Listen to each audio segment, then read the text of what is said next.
বাংলার মাটিতে ছড়িয়ে আছে অসংখ্য আধ্যাত্মিক ইতিহাস। তারই এক অনন্য নিদর্শন থল্লাকুন্দি গণিশা রহমতুল্লাহি আলাইহির মাজার। ব্রাহ্মণবাড়িয়ার নবীননগর উপজেলায় অবস্থিত এই পবিত্র স্থান। প্রতি বছর এখানে অনুষ্ঠিত হয় ভক্তি, বিশ্বাস আর ভালোবাসায় ভরা মহাভক্ত আশেকান উর্স। এই গেট পেরোলেই শুরু হয় এক ভিন্ন জগৎ,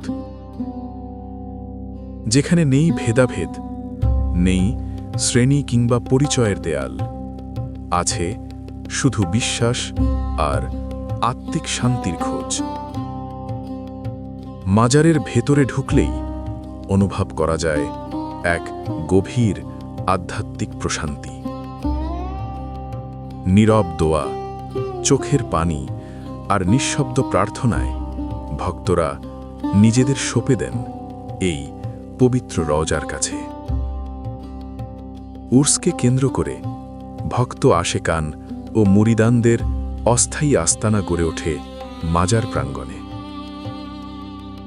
দূর দূরান্ত থেকে আসা মানুষজন দিনের পর দিন এখানেই অবস্থান করেন, ইবাদত, জিকির আর সাধনায়। উর্সের প্রথম রজনীতে শুরু হয় আধ্যাত্মিক পরিবেশনা।